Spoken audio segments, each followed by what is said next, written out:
9 hikers entered the Ural Mountains in 1959, experienced, prepared for brutal winter conditions. They camped on a mountain called Kolat-Syakhl, in the local Mansi language, Dead Mountain. Weeks later, search teams found the camp abandoned. The investigation uncovered scenes so disturbing the Soviet government sealed the files for decades. This became known as the Dyatlov Pass incident, and even after 60 years, no one can fully explain what happened. January 23, 1959, Sverdlovsk, Soviet Union. 10 hikers departed into the northern Urals.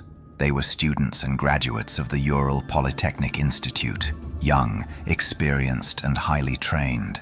Their leader was Igor Dyatlov, a skilled mountaineer trusted by everyone around him. Their mission, a Category 3 winter expedition, the most difficult level in Soviet hiking. 1 hiker turned back early due to illness. 9 continued into the mountains. It would be the last choice they ever made willingly. The hikers documented everything: diaries, photographs, daily notes. Their final photos were taken on February 1st, 1959, as they set up camp on the slopes of Kolat-Syakhl. In the images, they appear calm, confident, experienced. Igor Dyatlov can be seen directing the camp, making decisions like he always had before. That night, temperatures fell to -30. The wind intensified, and sometime after those photographs were taken, something happened on Dead Mountain, in the dark, in the freezing cold, with no survivors left to explain it. The hikers were supposed to return on February 12th. When they didn't, no one panicked at first. Delays were common in the northern Urals, and Dyatlov was highly experienced. But by February 20th, the families grew concerned. Rescue teams were organized. 6 days later, search volunteers reached the slopes of Kolat-Syakhl. There, they found the tent, and the sight stopped some of them cold, standing silently in the snow, trying to understand what had happened there. The tent was still standing. That was the first impossible detail. In a storm strong enough to kill 9 hikers, a tent should have collapsed, but this one remained intact. It had been cut open from the inside. Inside were their boots, coats, food, and everything needed to survive the cold, all left behind.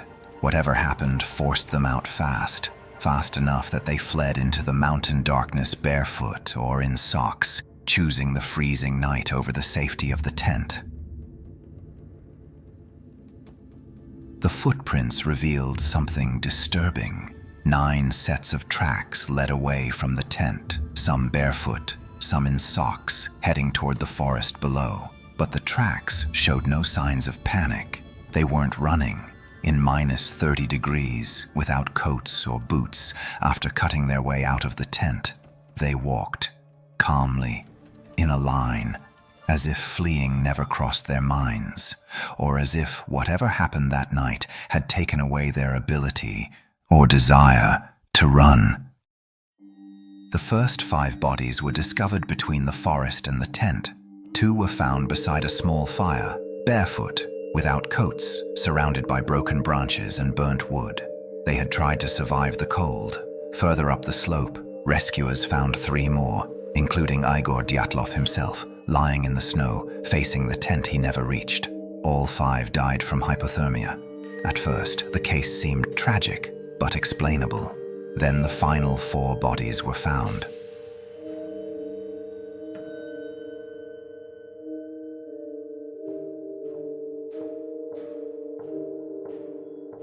The last 4 bodies were found in May, buried under deep snow in a ravine near the tree line.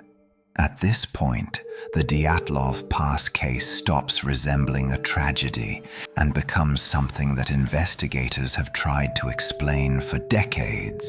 Lyudmila Dubinina, 20 years old, was missing her tongue, eyes, and lips. The facial tissue had been removed with a precision the medical examiner could not explain. Not torn, not decayed, but removed. Nicolas Thibault Brignolil suffered a severe skull fracture caused by extreme compressive force. Semyon Zolotaryov and Alexander Kolevatov had multiple broken ribs and severe internal injuries, similar to those seen in a high-speed car crash or an explosion. Yet there were no external wounds, no bruises, no cuts, no visible trauma to explain the destruction inside their bodies. The examiner wrote that he had never seen injuries like these before, and he never saw anything like them again. Investigators later recorded details that were not included in the public report. Several victims showed clothing with significant radioactive contamination, not background levels, but exposure consistent with a radioactive source. Some bodies also displayed unusual skin discoloration, described in forensic notes as an orange-brown tone not typical of hypothermia. Photographs documenting these findings were taken and then sealed with the case files. There were also witness reports from other hiking groups in the northern Urals that same week. Multiple independent groups reported seeing orange glowing spheres moving across the night sky in the direction of Kholat Syakhl. They did not know each other, yet described the same phenomenon. The reports were collected, archived, and never formally investigated further. Years later, lead investigator Lev Ivanov stated, "I was told to attribute the deaths to a natural cause and close the case. I believe we saw things we were not supposed to see. I did what I was told." The official Soviet conclusion, released in 1959, contained just a few words that defined the case. The hikers died due to a compelling unknown force. Not a storm, not an accident, not human error or equipment failure. A compelling unknown force. The report was immediately classified. The files were sealed and hidden. Families were told only that their children died in a hiking accident. Igor Dyatlov's father spent the rest of his life requesting answers. Every request was denied. He never learned what happened to his son. In the 60 years since the Dyatlov Pass incident, many explanations have been proposed. The most common is an avalanche, but the slope where the tent was found is too shallow to produce a deadly slide, and there were no signs of avalanche activity. The tent was also not crushed from above. Another theory points to Soviet military testing in 1959. Secret operations in the Ural region could explain the radioactive traces.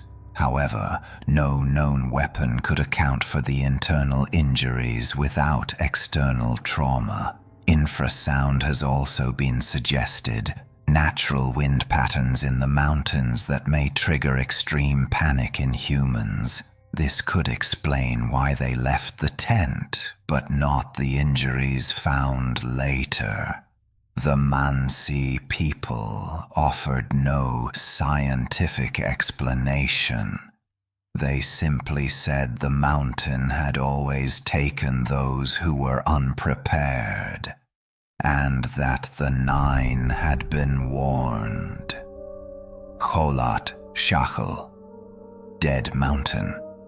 The name is ancient, long predating the 1959 Dyatlov expedition. In the Mansi language, it has carried this meaning for generations in the northern Urals. Local oral tradition tells of 9 Mansi hunters who allegedly died on the same slope in a time long before recorded history. The number is the same as the Dyatlov group. No details of that earlier event survive clearly. The Mansi do not speak about it directly. only that the mountain is not friendly to visitors and has its own way of responding to them. Soviet investigators noted these accounts in early working documents, but they were removed from the final report. Some details, it seems, were considered too uncomfortable even for a classified investigation. In 2019, 60 years after the incident, Russian investigators reopened the Dyatlov Pass case. Over 2 years, they reviewed evidence using modern forensic methods. In 2021, they announced their conclusion. A small avalanche, combined with poor visibility, caused the hikers to leave the tent and ultimately die from exposure. The families of the victims publicly rejected this explanation. During the press conference, the lead investigator admitted that the avalanche theory did not account for everything, including radiation, missing soft tissue, and internal injuries without external trauma. He stated that these elements remained unexplained. 3 days later, the case was officially closed once again. The Dyatlov Pass is open to hikers today. The mountain still stands, vast, white, and indifferent, just as it was in 1959. The pass now bears Igor Dyatlov's name, and a memorial marks the site. Every year, hikers visit the location where 9 people spent their final night. Many return with the same impression. The silence there feels different, heavier, almost present, as if the mountain is aware, as if it is listening. 9 went up, none came back. The official Soviet conclusion remains unchanged, a compelling unknown force. The case file still exists. The explanation has never been expanded. Whatever happened on that slope in 1959, whatever drove 9 experienced climbers to cut their way out of a tent and walk barefoot into -30, has never been fully identified, never named, never understood, never found. Subscribe to the Shadow Archive. Some explanations never come, and some mountains should have stayed closed.